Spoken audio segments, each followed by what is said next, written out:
For over 1,000 generations, the Jedi Knights were the guardians of peace and justice in the Old Republic. And the Force is what gives the Jedi his power. It's an energy field created by all living things. It surrounds us, it penetrates us, it binds the galaxy together. What does it mean to be a Jedi? In its nearly 50-year history, the Star Wars franchise has captivated audiences for generations. From the films, the novels, and what this series is concerned with, the video games, the story of the Jedi's never-ending battle against the dark side has inspired and entertained fans with iconic characters and moments. But out of all these pieces of media, there is one that holds a place of honor and reverence of the fanbase, one that is only matched by the original trilogy itself. Star Wars Knights of the Old Republic is one of the most unique pieces of Star Wars media to ever be produced. Set 4,000 years prior to the events of the movies, this era of Star Wars introduced us to an era where the Jedi and Sith are plentiful and powerful. It's an era ravaged by war as the Sith Empire is on the verge of conquering the galaxy, and the Republic and Jedi are on their last leg. It is here where we come into the fray. I'm Amtiro. And I'm Sothe. And today we will begin our deep dive into one of the greatest pieces of Star Wars media ever produced. The story, the gameplay, and the legacy that this game has left behind, and what it's done to the franchise as a whole. We will find out what it truly means to be a Jedi. This is Star Wars, Knights of the Old Republic, from a certain point of view.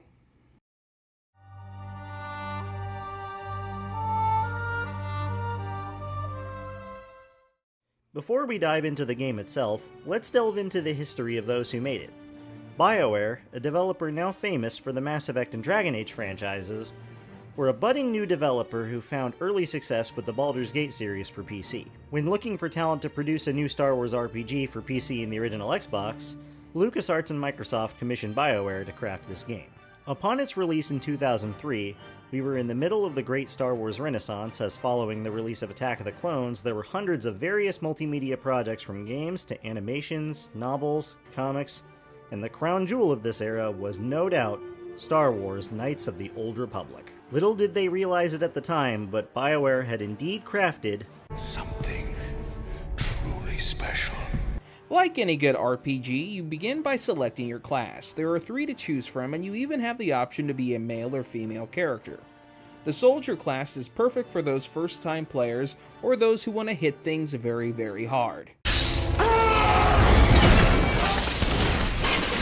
And while they don't get very many skill points to put into different attributes, they do unlock feats a lot faster.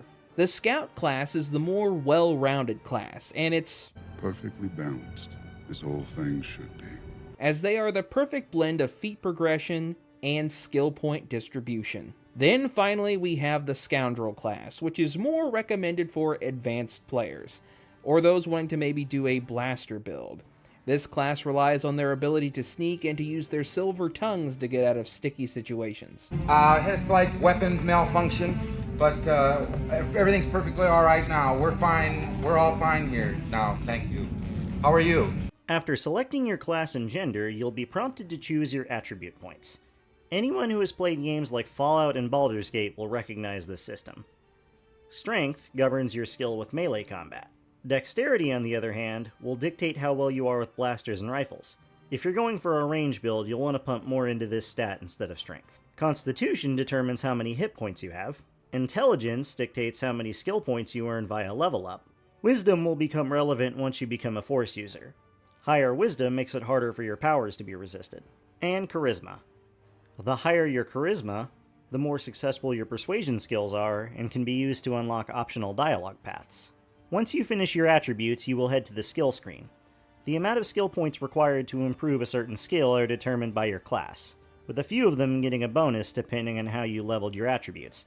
Intelligence, for example, provides a bonus to the skills computer use and repair. From there we have the feat screen. These are special abilities that either offer passive or active traits depending on the skill. While some give you special attacks like the flurry attack or the rapid shot attack, others can increase your skills and make you more proficient in two-handed dueling. If you want to be able to wield a double-bladed lightsaber effectively or wear heavy armor, then you're going to want to invest in those appropriate feats. Some classes like the Soldier unlock feats faster, but at the cost of fewer skill points for your other skills. For this series, we have created two characters. The first is our light side male character, who is a scout named Antiro. And then the second is a dark side female soldier character that we have named Megan Tron. If at any point you would like to see the full adventures of these characters without any commentary, be sure to head over to our channel page where there is a playlist of both characters for you to watch and enjoy. And while you're down there, be sure to hit that like button and subscribe and share the video around so we can make this video blow up. That said, let our adventure fully begin.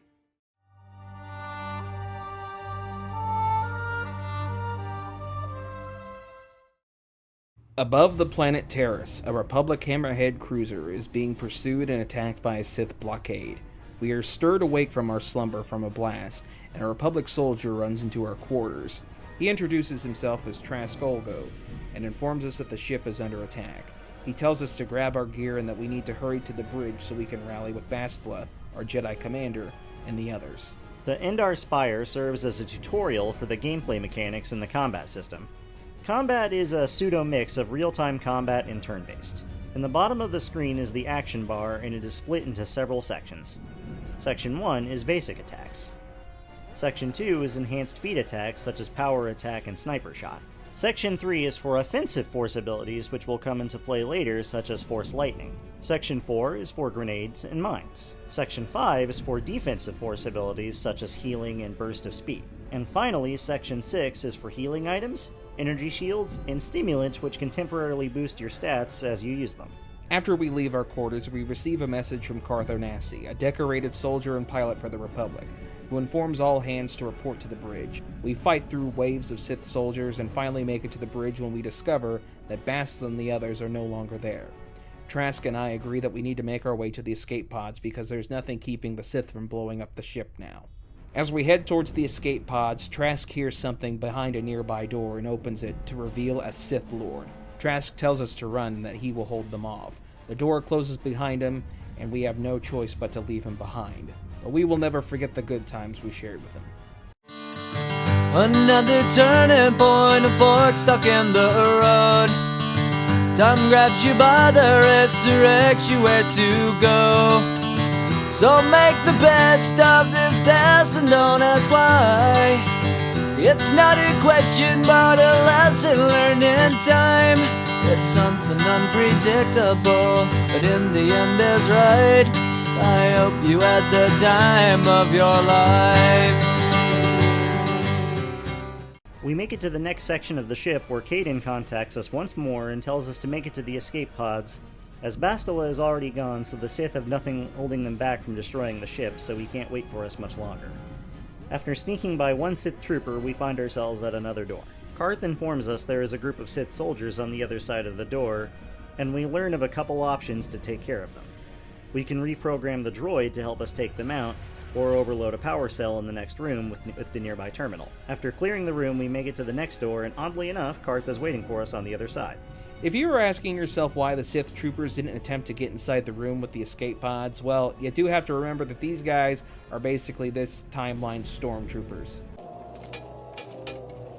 The door is locked. Move on to the next one. We rush into an escape pod with Carth and escape just in the nick of time.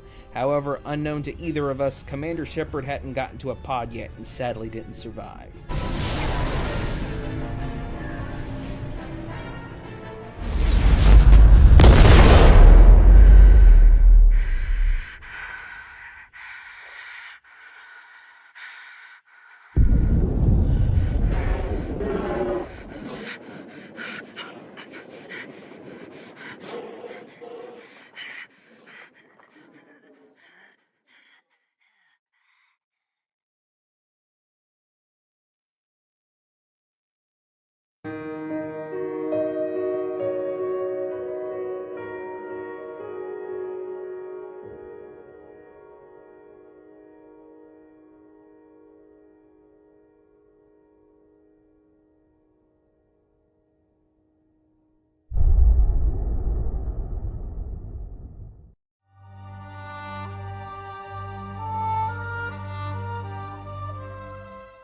Our pod crash lands on the planet of Terrace, but we are knocked unconscious from the blast. Carth manages to drag us out of the wreckage and into an abandoned apartment. While we are knocked out, we have a strange vision given to us by the Force. Hey, you. You're finally awake. As much as I wish we were playing a Star Wars Skyrim crossover, alas, we are not. The vision we actually see is that of one who we will later find out is Bastila. She is a famed Jedi Knight, and she appears to be taking on a group of Sith on board of a ship. We are jolted awake and find ourselves in a strange apartment when Karth greets us and explains what's going on. We've been slipping in and out of consciousness for a couple of days now, so I imagine you're pretty confused about things. Try not to worry. We're safe. At least for the moment. We're in an abandoned apartment on the planet of Terrace. We were banged up pretty bad when our escape pod crashed, but luckily I wasn't seriously hurt. I was able to drag you away from our crash site and all the confusion, and I stumbled into this abandoned apartment. By the time the Sith arrived on the scene, we were long gone. We agree that we need to head out and try to find out what happened to Bastila. We leave the apartment, but as soon as we step out, we are confronted by a Sith captain who is harassing a group of aliens. The captain notices us and realizes that we are Republic fugitives and orders his droids to attack us. We take him out and his droids, and our alien friend thanks us, and we are free to explore the apartment complex. There are several rooms to unlock in this area that hide loot we can collect, but we also come across a woman named Dia, who is in hiding thanks to a bounty put on her head. Since our character here is light side, we agree to help her try to remove the bounty. There are several individuals hiding out across the different levels of Terrace. If we are a light side character, we can help these desperate people using various methods, or if you're doing a dark side playthrough, you can eliminate them and collect their bounties at the bounty hunter office. I was a big fan of that method. You've nowhere to hide, nowhere to run. Your village will burn like the heart of the sun with infinite glee. It's going to be me that slaughters the world. As we explore the apartment complex ring further, we come across a character that is probably, and I'm not putting this lightly, one of the most important characters in Star Wars history. One as wise as Master Yoda, and one as powerful as Grandmaster Luke himself in Legends lore. A character that Stupendous Wave has no doubt made several 6-hour-long lore videos about. Kadir, the janitor. Hey there, watch where you're walking, I just cleaned those floors. We ask the great bringer of the cleansing where we can find some new items, as the shop inside the apartment complex ring is just plain awful. Just keep following the apartment complex ring until you come to the elevator. It'll take you out to the upper streets there, and from there, just head south a ways. You can't miss it. We follow the wise words of the Master and find our way to the upper city streets. This massive city is split up into two main areas. As we exit the building directly in front of us is the cantina and the equipment emporium. Further down the road is the medical center and the entrance to the next section of the upper city. As we make our way to the cantina, it seems something is on Karth's mind. As we talk, it's clear he has some trust issues and gets defensive when we ask about it. I'm just a soldier. I go where the fleet admirals tell me to. I follow my orders and I do my duty. It's just... doesn't seem right that doing that means I failed. I didn't. You probably mean well with your questions. I'm just not accustomed to talking about my past very much. At all, actually. I'm more used to taking action, keeping my mind focused on the business at hand. So let's just do that. If you have more questions, ask them later. Leaving that alone for now, we make our way out of the cantina. We take a look around and come across a dueling arena. We witness a fight between Deadeye Duncan and Girl on Two Fingers, and we approach the hut that's running the fights, and he offers us a chance to get into the ring. We are short on credits, so we decide to join the arena. We are dubbed the Mysterious Stranger.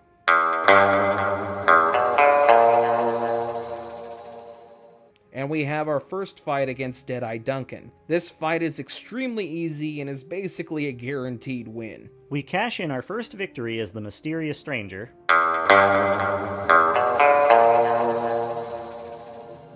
and we decide to jump in again and take on Gurlon.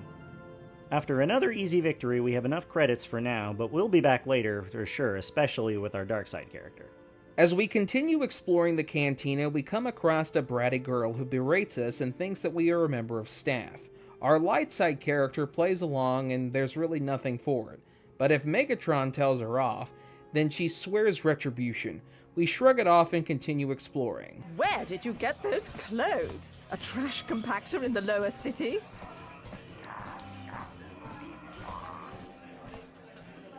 Why is the help here so incompetent?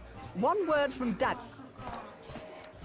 How dare you speak to me like that? Daddy's going to hear about this.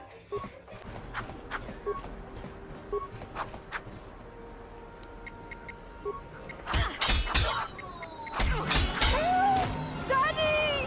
There are a couple other people here to play Pazak with, a card game within the Star Wars universe, but a woman catches our eye.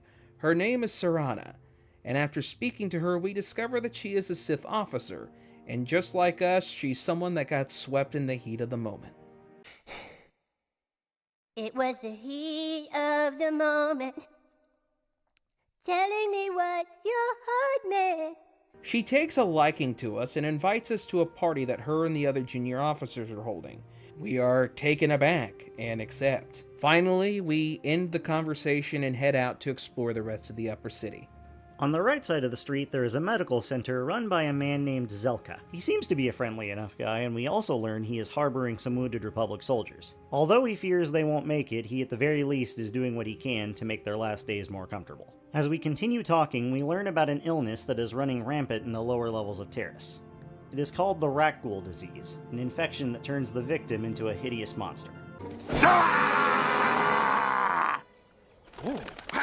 That was really scary. We also learn there is no cure, but he has heard rumors that the Sith may have a serum that can treat the infection. We keep that nugget in the back of our minds as we collect some supplies. Before we leave, Zelka's assistant flags us over and tells us that if we just so happen to find the cure, that the bounty hunter office in the lower city is offering a huge reward to anyone that finds it. While giving Zelka the cure would help so many people, the extra credits do admittedly sound tempting. We'll worry about that choice when we come to it.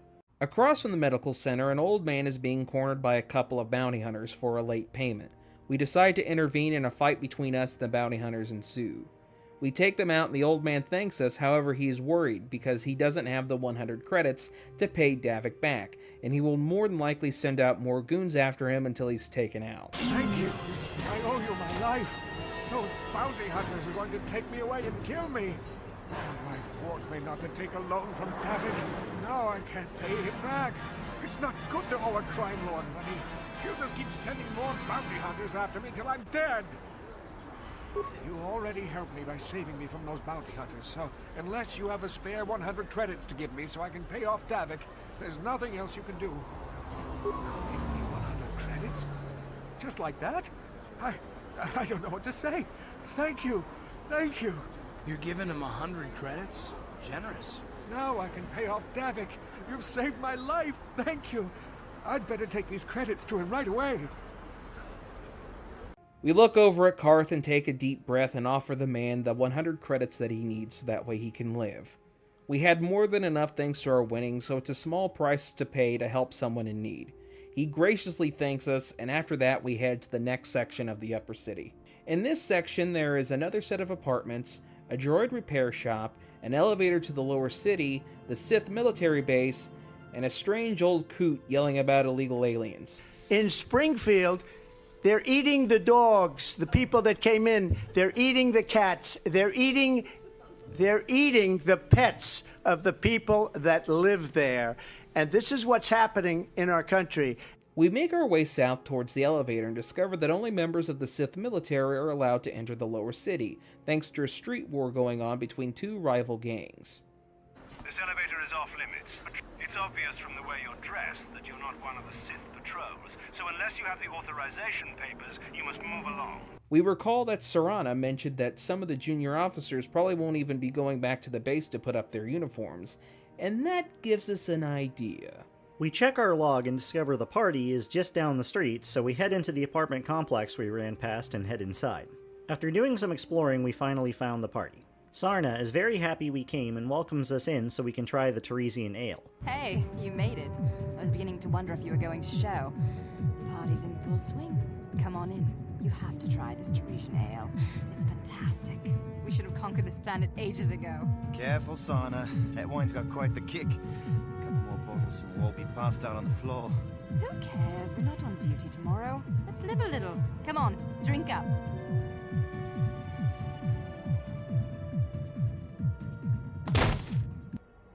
Soon they all find themselves drunk and passed out, so we tiptoe over their sleeping bodies and manage to snatch a set of uniforms. We explore the rest of the complex before we leave, and something seems to be bothering Karth again, so we talk some more. I guess I did say you could ask me questions later, didn't I? Is this really necessary? No, I don't have a problem with it, really. Go ahead and interrogate me. No, I was just joking, though you do seem to be full of questions. It's rather refreshing, to be honest. Let me ask you something first, though. I've been going through the battle aboard the Endar Spire over and over in my head since we crashed. Some things just don't add up for me. Maybe you could tell me what happened, from your perspective. True. Bastila is as powerful as I say. She's the one who defeated Darth Revan, after all. I guess that no Jedi ability, no matter how powerful, makes up for being completely surprised and outmatched. We didn't choose that battle anyway. It got forced on us. Hell, I'm just as surprised that any of us are alive to talk about it. Come to think of it, it's more than a little surprising that you happen to be here, isn't it? I mean, just what is your position with the Republic fleet anyway? Well, that makes sense. Still, it seems a bit strange that someone who is a last-minute addition to the crew roster is one of the survivors. Don't be ridiculous. You've more than proved yourself since the crash. We wouldn't have made it this far without you, but still. No? Well, maybe. Don't get me wrong, it just seems odd that someone Bastila's party specifically requested to transfer aboard happens to survive. The Jedi requested numerous things when they came on board. I mean, hell, they practically took over the ship as far as I could tell. Considering your connection to Bastila and the Jedi, whether you know it or not, your presence here seems a little convenient. I'm probably wrong, and this is probably nothing, I know. I learned a long time ago not to take things at face value ever, and I hate surprises. I expect you're right. I've got no real reason to suspect you of anything. Still, it's better to be safe than sorry, right? Look, it has nothing to do with you personally. I don't trust anyone, and I have my reasons. And no, I'm not going to discuss them, so can we just keep our mind on more important things? All right. You're pretty damn tenacious. You know that? We'll talk about it, but later. Right now, I just want to get going. As we explore more of the apartments, we soon come across another man in hiding named Largo. Like the old man from earlier, he has taken a loan from the crime boss and only had half the money to repay it, and now the payment was due. Davik took it as an insult that he only had half and decided to just put a bounty out on Largo. Once again, we open up our pocketbooks to help the man in need, even though we really didn't have the extra credits to spare this time. The rest of the apartment complex isn't anything fancy to look at, so we head back out, and we are stopped by a couple of drunks who call us schlummies. Our light side character is able to play it cool and act all buddy-buddy with them, however, Meg and Tron don't play that game.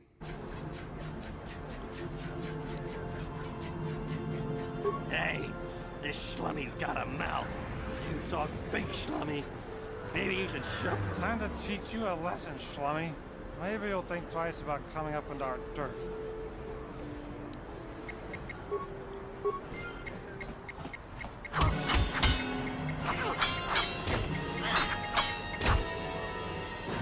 We find a quiet place to change into our uniforms, and the guards at the elevator is none the wiser and thinks we are a part of the Empire, and allows us to head down to the lower city.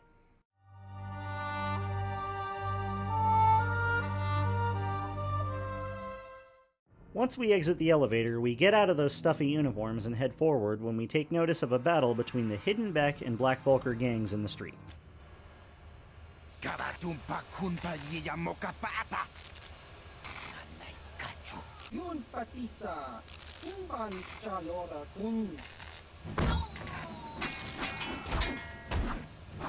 The Vulcars decimate the Hidden Becks and then turn their attention to us.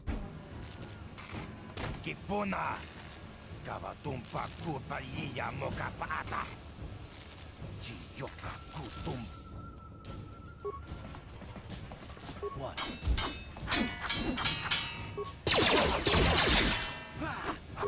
We defend ourselves and head down the street to the cantina and see if we can find some info on the escape pods. As we enter the bar, we see a heavily armed bounty hunter named Callow Nord being harassed by a couple of YouTubers. Go away.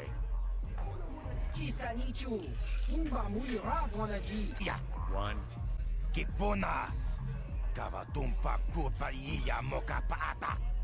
Two.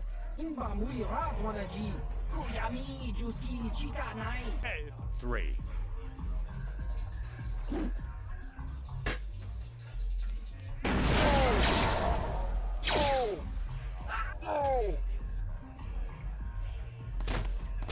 We let Callow go as we don't want any trouble and explore the bar. We meet a blue Twi'lek girl named Mission who seems to be getting harassed by some thugs. Before we have a chance to intervene, she calls her Wookiee friend over and that scares them off. I told you to leave me alone. So give me some space, Bug-Eye. Your breath smells like bantha poodoo. Who you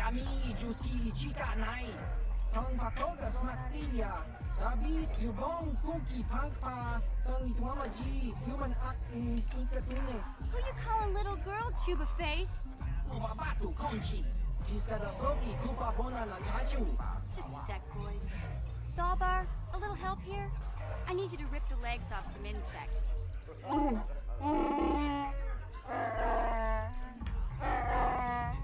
Quit complaining. You can finish eating later. Besides, you need the exercise, so get over here. You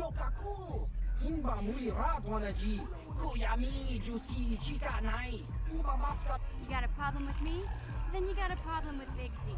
So unless you want to take on my furry friend, I suggest you greenies hop on out of here.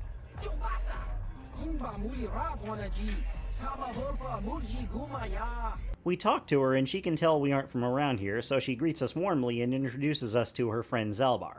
Say, I don't recognize you, and I know pretty much everyone in the lower city. You must be new down here. I guess that makes me and Big Z your official welcoming committee. It's not that strange. Most aliens can speak basic, they just prefer to use their own language. But I grew up here on Terra, so I just sort of got used to speaking the native tongue. You showed a lot of guts dealing with those Vulkars, kid. You got a name? My name's Mission Veo, and this big Wookiee is my best friend Zalbar. I'd offer to give you a tour, but the streets down here aren't safe. But if there's anything else you need... She also gives us some handy info and we part ways for now. You going? Yeah, this dive is pretty boring. No action around here. Come on, Big Z, let's go.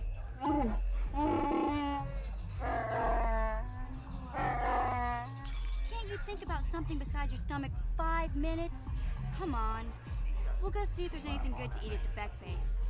As we explore the cantina more, we find the man Dia had told us about, Holden, and we speak to him about the bounty that he put out on Dia, and says that it's a matter of principle, but every man has his price. He offers to drop the bounty on Dia for 200 credits. Because we don't want anything bad to happen to our new neighbor, we pay the man, and he keeps his end of the deal, meaning Dia is safe. You're here about that? I guess Zax must have mentioned me to you at the bounty office. Fair enough. I don't care who takes her out, just so long as the job gets done. I can't let her get away with what she did. That wench tried to cut me with her vibro blade. Because she's crazy. She started screaming that I was making advances, and the next thing I know, she's coming at me with a knife. Yeah, right. Sounds to me like she was defending herself. And I admit I was drunk. Maybe I got a little fresh. But it was no big deal. She didn't have to cut me. Hey, you weren't there. She totally overreacted. What? I can't do that. Think how it would look. I work for Davik. I've got a certain reputation to uphold. I can't let her get away with this, although I do feel a little guilty about all this. Dia's a good-looking gal. It'd be a shame to kill her. Tell you what, I'll take 200 credits in exchange for lifting the bounty.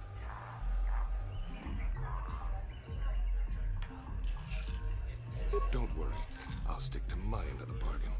I'll go tell Zax right now that the bounty is off the table. We leave the cantina, head further down the street, where we come across the entrance to the Beck base. From what Mission told us, the Beck seem to be the more civil of the bunch, and they may give us the help that we need. After convincing the guard that we are not a threat, we enter the base and speak to their leader, Gadden. He informs us that he knows what happened to our friend, and that the Vulkars had taken her prisoner, and worse yet, they have offered her up as their share of the prize for the upcoming swoop race. The Vulkars stripped those pods clean within hours after they landed. It's too bad we didn't get there first, considering what my spies reported the Vulkars found.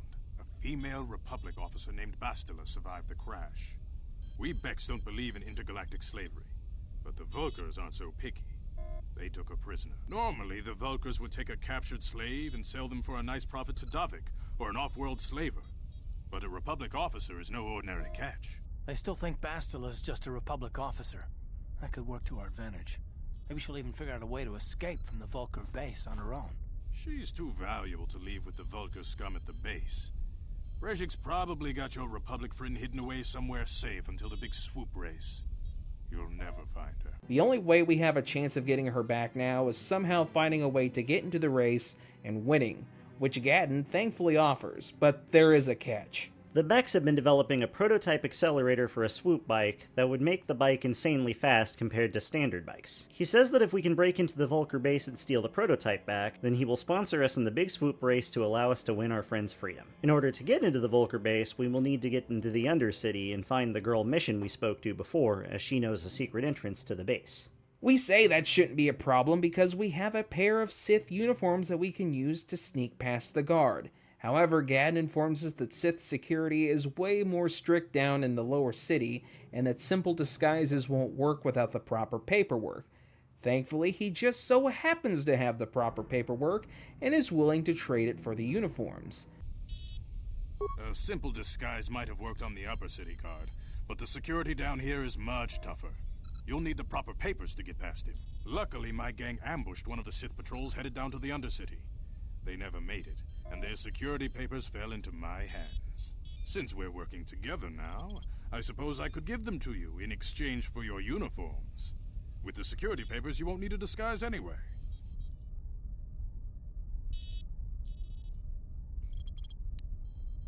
I like to be prepared. Eventually, the Sith are going to try to drive us out of the Undercity. Sith disguises might give my people the edge we need in a crucial battle.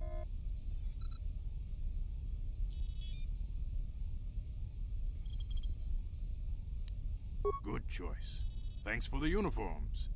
You won't need them with these security papers anyway. Now, is there anything else I can do for you? We make the trade and now we are good to head to the Undercity. We exit the base and head towards the elevator when we spot an interaction between one of Davik's men and a pair of Vulkars. The Vulkars are acting tough until Davik's goon whistles for backup, the Mandalorian.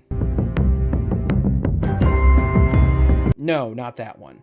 After that, we approach the elevator and the officer lets us in the elevator down to the dystopian Undercity, home of the Exiles.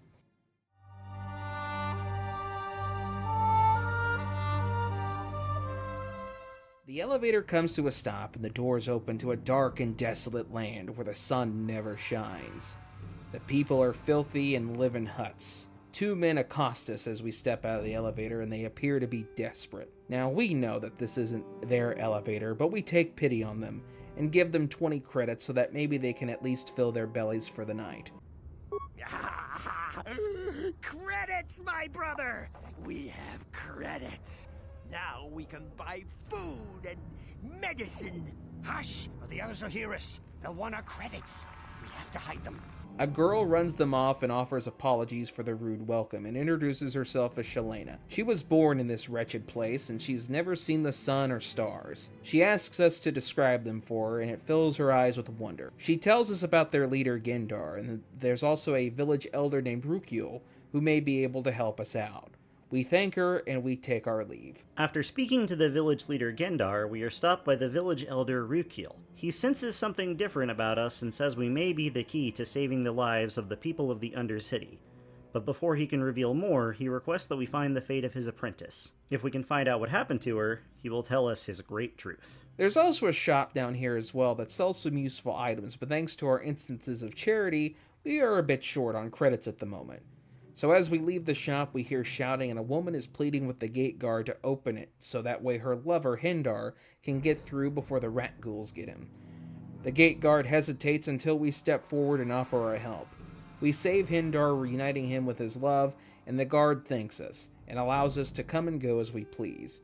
We exit and head out towards the open area outside the camp when suddenly Mission comes running up to us, desperately pleading for help. She tells us that Big Z, her Wookiee friend, has been kidnapped by slavers, and no one would help her. She begs us to help her, and agrees that if we go and help her get Zalbar back, that she will show us into the Volker base. Please, you have to help me. Nobody else is gonna help me. Even the Becks won't help me.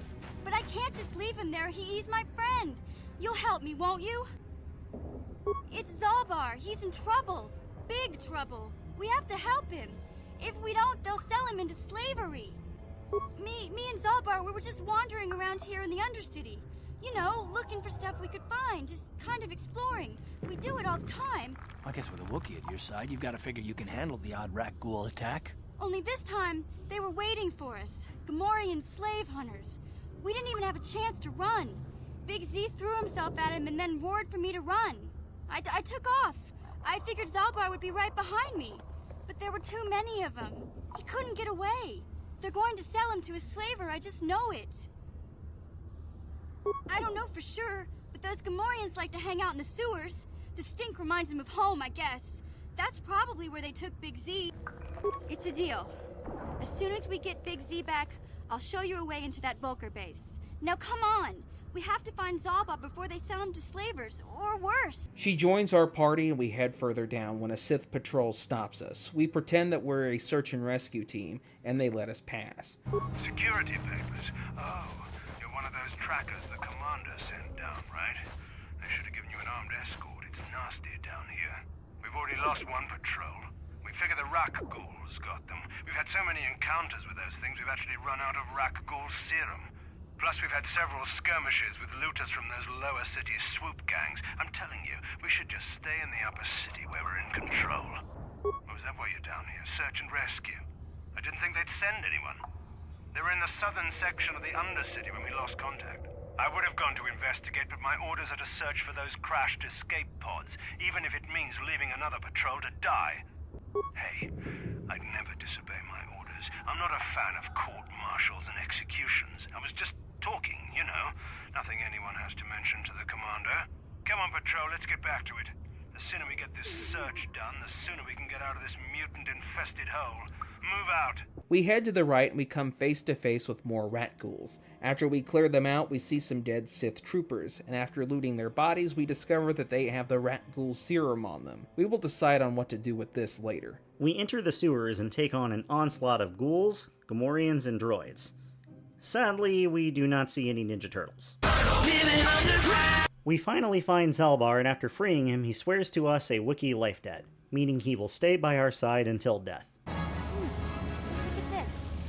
This is one of those old-style manual locks. No computer codes or nothing. The sewers is the only place you'd see one of these on Terrace. You can't use conventional security spikes on these old locks. But don't worry. I've come across them before. I've rigged up a little device that should do the trick.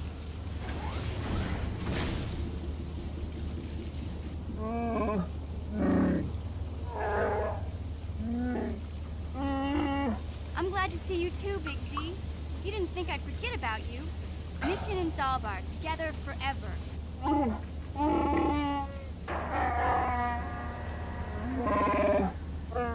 These are my new friends, Big Z. Without them, I could never have gotten you out. Mission adds that we get her too, as she and Zalbar are a package deal. We accept their offers and continue exploring. Karth breaks off from the group for now, as the game only allows us to travel with 2 companions at a time. Mission needs to come with, and Zalbar's strength will prove invaluable, so Karth heads back to the apartment. In my head, it makes sense not to gamble both our lives, and he can still save Bastila if we fail. We've got our communicators if we need them. While exploring the sewers some more, we find a pair of journals mentioning something called the Promised Land before we take a ladder back up to the surface so we can get some more supplies before heading to the Volker base. On our way back up, we bump into Canderous the Mandalorian. No, not that one. And he warns us that if we're heading to the pods, not to bother because they've already been picked clean. Before we can finish talking, a swarm of rat ghouls attack, and we fend them off, and Canderous the Mandalorian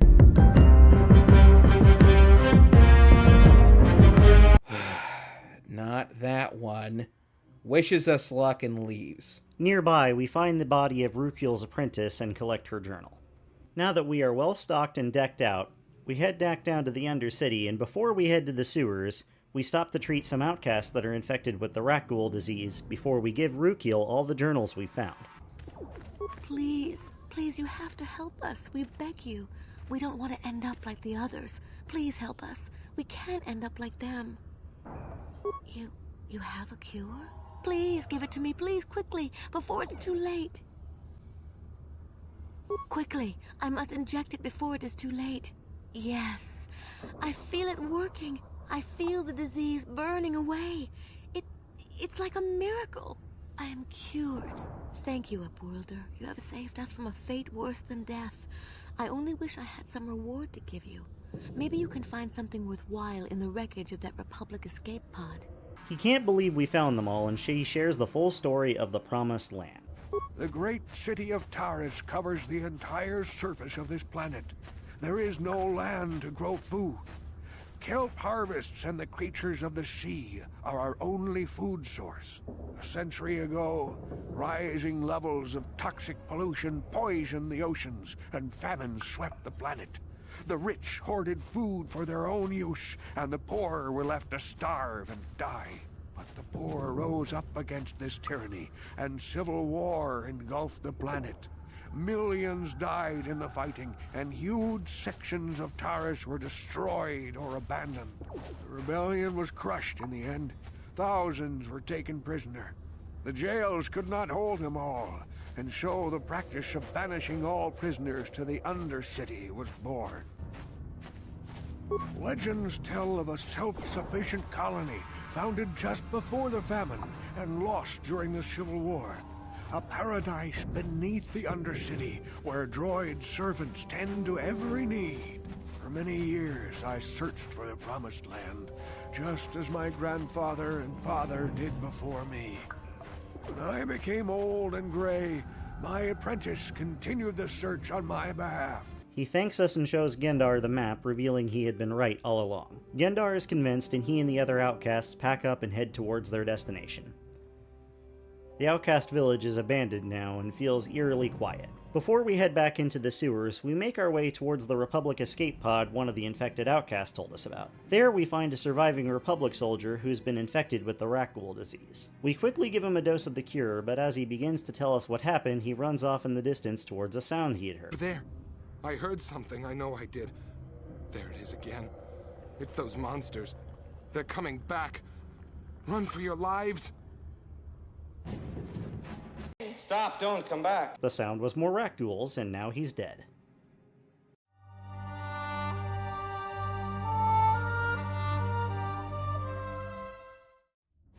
After making our way deeper into the sewers, we hear something very large in the distance. Mission had mentioned that there might be a Rancor monster down here, and it turns out there is one. A big one.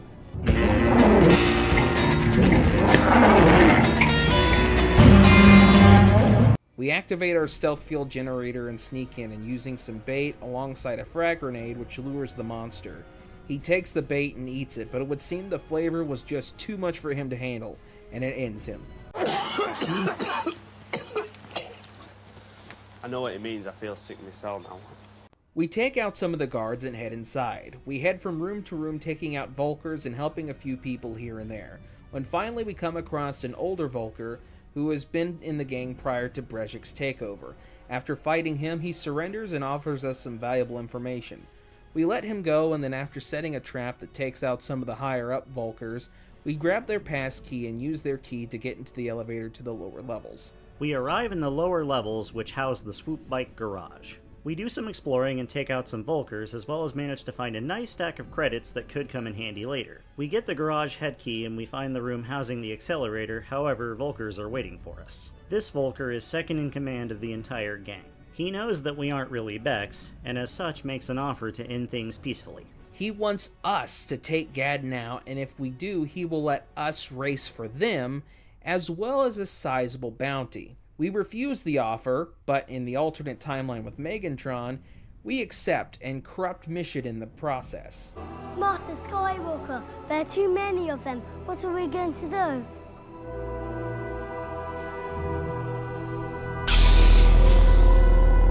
In our main story, however, we take on the Vulkars and secure the prototype.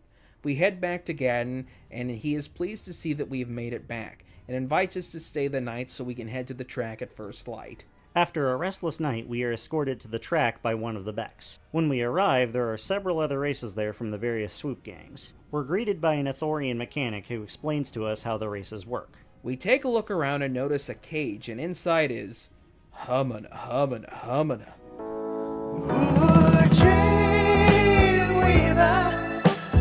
I believe you can get me through the night. While Amped is busy putting his tongue back in his mouth, it's our turn to hit the racetrack. After completing a few circuits, we are crowned the victor of the race, and Brezhik himself is called to present the prize. Due to knowing about the prototype accelerator, Brezhik calls us cheaters and attempts to black out. People, hear me!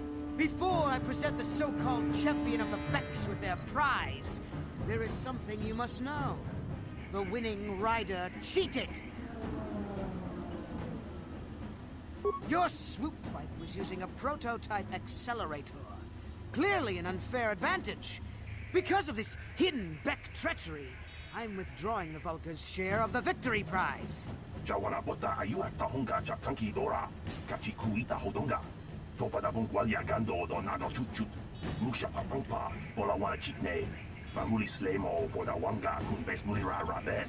You old fool. Your traditions are nothing to me. I am the wave of the future. If I want to withdraw the prize and sell this woman on the slave market myself, nobody can stop me. Side note, if we had joined the Volkers, he would still be trying to back out because he figured out Bastila's identity and knows he could make a killing if he sold her to the Sith. I, Brezhik, leader of the Black Volkers, am honored to award the victory prize to one of my own, once again proving the Volkers are the premier gang of Taurus. Well done. Through your skill and courage, you have proven yourself the premier swoop rider and brought great glory to the Black Vulkars. That's why it is with the greatest sadness that I have to inform you of a slight change in the prize I am offering for your victory. When you hear what I have to say, you'll understand. It seems the woman I offered up as a prize is more than just a Republic officer. She's actually a Jedi. I've had to equip her with a neural disruptor collar to keep her mind in a state of unfocused confusion, just to make sure she doesn't use her force powers to escape. Obviously, I can't turn her over to you. It would be far too dangerous to have a Jedi as a slave. But rest assured, I'll find some other way to compensate you for your victory.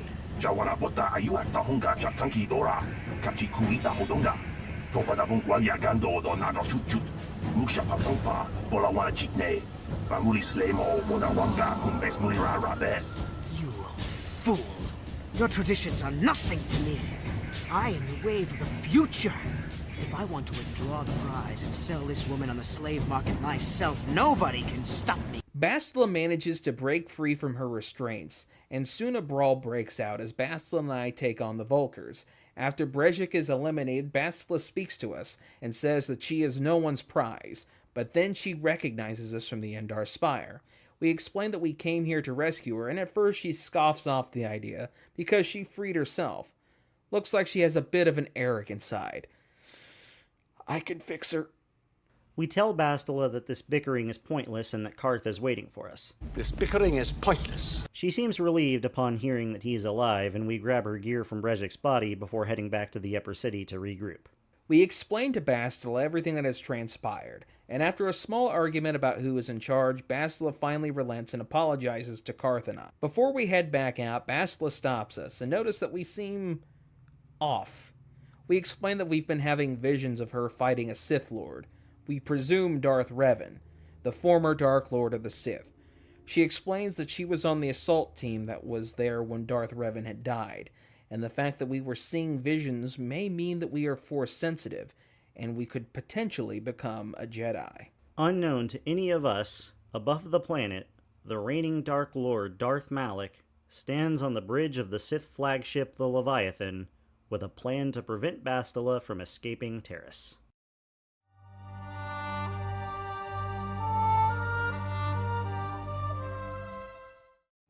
And thus concludes the first chapter of Star Wars Knights of the Old Republic.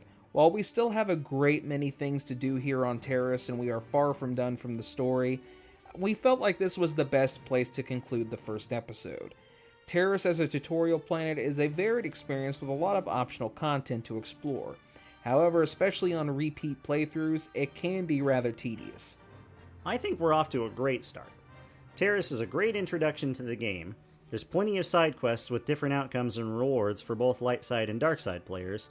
All of our companions we've gained so far have been very useful as well. Karth is solid and well-rounded in a fight. Mission, in addition to getting us into the Vulkar base, is handy for disarming mines and picking locks. And Zelbar is, well, a Wookiee. Enough said. Thank you so much for joining us on this exciting first episode of A Certain Point of View. We were very excited to finally bring this video out to y'all, and we are super excited to hear what you think and to bring out more episodes. If you enjoyed it, be sure to hit that like button and subscribe and hit that bell if you haven't already, so that way you don't miss out on any future videos. And until next time, I am Amtiro. And I'm Sothe. And remember, the Force will be with you. Always. Next time on A Certain Point of View, Amt and Sothe are summoned by Canderous Ordo with an offer they can't refuse, a chance to escape Terrace. It will require our heroes to break into the Sith military base and acquire codes to bypass the blockade. But above the planet, the sinister Sith have a master plan to keep Bastila and company from leaving the planet. Will our heroes escape? What sinister plot can the Sith be cooking? And can our character truly use the Force? Find out on the next Star Wars Knights of the Old Republic, A Certain Point of View.